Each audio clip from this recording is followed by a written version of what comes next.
welcome to the deep dive. Today, we're opening up a pretty remarkable document. It's essentially a blueprint for expert performance in, well, one of the most high-stakes environments you can imagine, commercial aviation. That's right. And our source material, it's not some academic theory. It's the actual detailed assessment standards used for pilots flying modern airliners. This is like the observable checklist for what makes someone truly expert in the cockpit. Yeah, but our mission here isn't really about becoming aviation buffs, is it? We're here to pull out the insights that apply, everywhere. This framework goes way beyond just technical skill.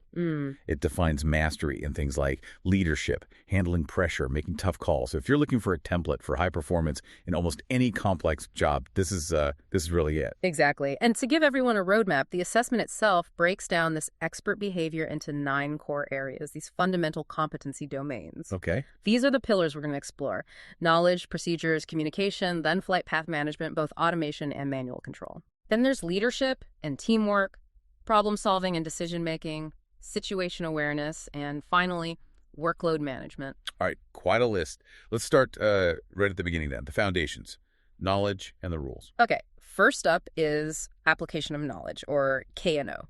The basic idea is simple.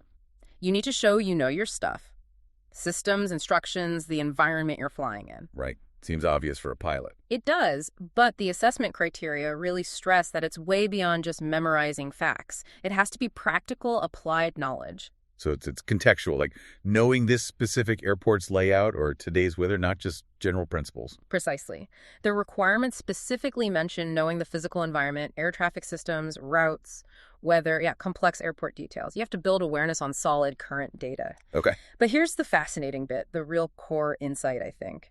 Expertise isn't just about how much you know. It's about how well, and crucially, how quickly you can apply the right knowledge in a dynamic situation. Knowledge is kind of useless if you can't grab it and use it effectively when things get complicated or stressful. Right. That makes sense. It's performance knowledge. And that sets up the next pillar perfectly, doesn't it? Application of procedures and compliance with regulations, PRO. Aviation is all about strict rules, standard operating procedures, SOPs. Absolutely. Compliance is like the bedrock of safety. And the criteria emphasize things like monitoring your systems, following the checklists, adhering strictly to regulations. These are the non-negotiables, the safety nets. And here's where I found it gets really, really interesting. The assessment acknowledges something beyond just following rules. You mean the deviation part? Exactly. Yeah. The standard explicitly says the pilot follows SOPs unless a higher degree of safety dictates an appropriate deviation. Yes. And that is the razor's edge. That's what separates a truly expert pilot from someone who just follows the book. Okay, explain that. How does that work? Well, the expert understands the why behind the procedure. They know its purpose, its limitations so thoroughly that they can identify that rare critical moment when sticking to the letter of the SOP might not be the safest option. And based on solid judgment, driven purely by safety, they make an informed deviation. So it's not just ignoring the rules. No, absolutely not. It's informed, justified deviation rooted in a deeper understanding of safety. It's knowing the rules so well, when a specific situation demands going beyond them for a safer outcome. Okay, that's a huge concept. Yeah. So once you've got the knowledge and the rules, including when to thoughtfully deviate, then we move to actually controlling the aircraft. And this is split into 2, right? Automation and manual control. That's it, flight path management. And first up is automation FPA, controlling the flight path using all the sophisticated systems on board. Which sounds like pushing buttons, but it's clearly more than that. Oh, much more. The expertise isn't just engaging the autopilot. It's about supervising it, actively managing it. How so? What does that look like? Well, the performance metric demands that the pilot effectively monitor automation. That means watching its status, how it's engaged, and critically predicting and watching how the automatic modes change. So you can't just set it and forget it. No way. If you're just staring out the window while the computer flies, you've missed the point. The standard mentions maintaining the intended path whilst managing other tasks and distractions. It's about keeping that supervision active even when you're busy. Which is vital because the automation might fail or the situation might change suddenly, demanding you switch to the other side of this coin. Exactly. Flight path management, manual control FPM, taking the controls yourself. And here, the standard seems focused entirely on quality. It says, controls the aircraft manually with accuracy and smoothness as appropriate to the situation. Yeah, it's not just, can you fly it? It's about the finesse, the precision, doing it smoothly, accurately, especially when things are difficult. Makes sense. And this requires a real synthesis of skills. To fly accurately by hand, you're constantly managing the aircraft's attitude, your speed, the engine thrust, your navigation, putting it all together seamlessly. So true competence means being brilliant at both supervising the automation and having flawless hands-on flying skills ready to go instantly. That's the ideal, yes. Mastery of both. Okay, so you've mastered the machine, both in automated and manual modes. The next layer seems to be mastering the human element, the team. This gets us into those crucial soft skills: leadership, communication, workload management. Right. Let's start with leadership and teamwork, LTW. The goal here is influencing others toward a common goal, collaborating effectively.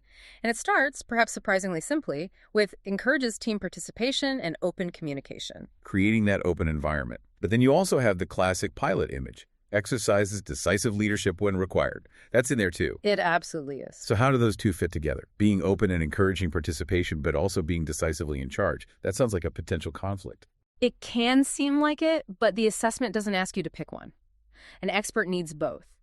You need the authority and decisiveness for when quick action is needed, but you also need the humility and skill to genuinely listen to your crew, to consider their input. Okay. So it's about flexing between those styles appropriately. Exactly. It's that blend that creates a safe, effective cockpit. And what's also quite forward-thinking here is that LTW explicitly includes managing cultural and language challenges. That acknowledges the global nature of aviation. Even soft skills need specific, trained awareness in diverse teams. Interesting. Okay, moving to communication, CIM. We often think about speaking clearly, using the right terminology. Which is important, yes. Standard phraseology is mentioned, OB 2.9. Right, but the real emphasis in these standards seems to be on the other side of communication, the confirmation loop. Why is just sending the message clearly not enough? Because in high-stakes situations, misunderstandings can be catastrophic. Everything relies on everyone having the same correct picture. So the assessment demands that the pilot confirms that the recipient demonstrates understanding of important information. You have to close the loop, make sure they got it right. You have to. And the flip side is just as critical. Listens actively and demonstrates understanding when receiving information.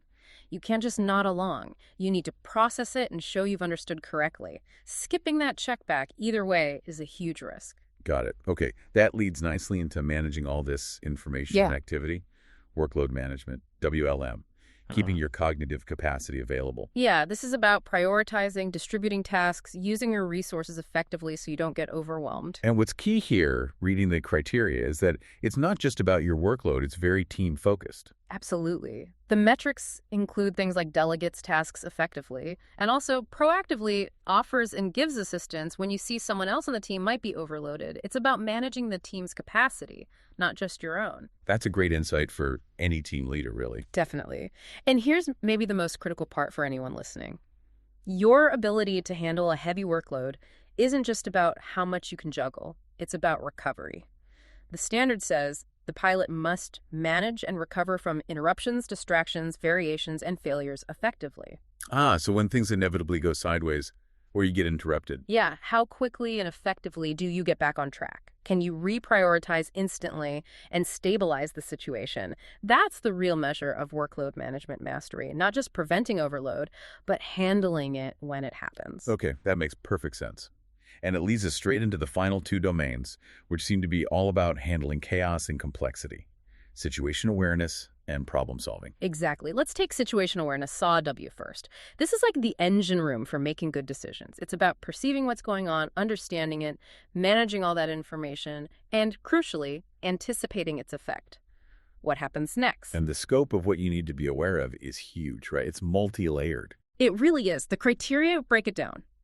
You need awareness of the aircraft itself, its systems, OB 7.1. You need awareness of its physical state, its energy, where it's heading, OB 7.2. Okay, the technical stuff. But also the human element. OB 7.5 mentions awareness of the people involved in the operation and, importantly, their capacity to perform as expected. Wow, so you have to monitor your team's condition too. Are they tired, stressed, distracted? Yes. That's part of your situation awareness. Are they functioning at 100%? And maybe the most challenging part, awareness of your own state. How so? Well, OB 7.7 requires the pilot to respond to indications of reduced situation awareness. You need enough self-awareness to recognize when you might be losing the plot, when your own focus or understanding is degrading. And then do something about it. And then do something, ask for clarification, double-check something, maybe even hand over a task if needed. Acknowledging your own limitations is a critical part of maintaining overall awareness. Right, which flows perfectly into the ultimate test, I suppose. Problem solving and decision-making, PSD. This is where it all comes together. Identifying problems early, mitigating risks, making choices. And one thing that stands out here is the emphasis on perseverance. OB 6.4. Perseveres in working through problems whilst maintaining safety. You can't just give up if the answer isn't obvious. No, collapsing isn't an option. You have to keep working the problem methodically while always ensuring the operation remains safe. Psychological endurance is key. But for me, the absolute pinnacle, the definition of the adaptive expert, is OB 6.8. The pilot must adapt when faced with situations where no guidance via procedure exists. Yes, that's the moment. The rulebook is blank. The checklist doesn't cover it. Now what? That's where pure, unvarnished critical thinking, judgment, and creativity take over.